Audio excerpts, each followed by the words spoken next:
Hekayə qutusu layihəsi möhtəşəm layihədir. Mən deyərdim ki, Azərbaycanda yəni gördüyüm layihələrdən ən uğurlusu, ən gözəlidir. Çox bəyənirəm, həqiqətən çox bəyənirəm.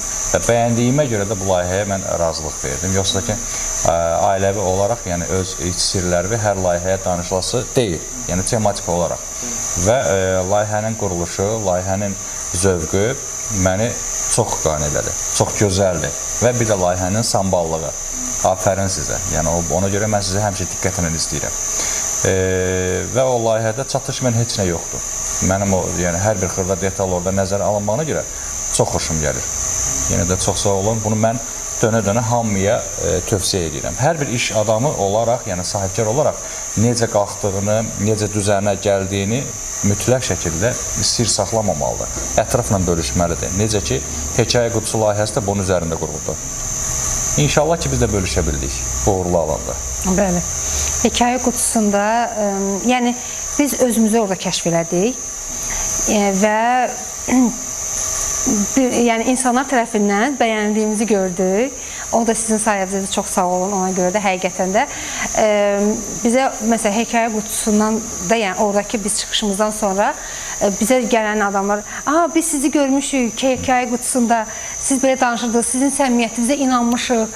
Yəni həqiqətən də orada sizin yanaşmamız, həm də bizim də olan kimi hər şey səmimi etirafımız elə bir insanlarda daha da çox sevgi yaratdı və bizim üçün də bu xoş oldu. Həqiqətən də biz insanların inamını qazanmamıza görə çox şadıq. Həmişə də bunun üzərində çalışırıq ki, yəni bizə həqiqətən də inansınlar, güvənsinlər və həmin o inamı da güvəni də itirməyək heç bir zaman. İnşallah. Yəni həqiqətən sizin bu layihəniz ona necə deyim, üzə çıxartdı, kəşf elədi deyək.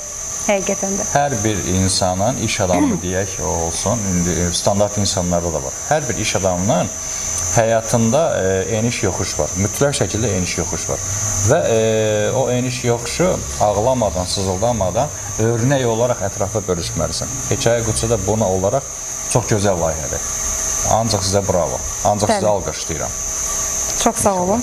Çox sağ olun ki, bunu razı olsun. Həqiqətən də bundan da böyük layihələrə addım atasınız inşallah.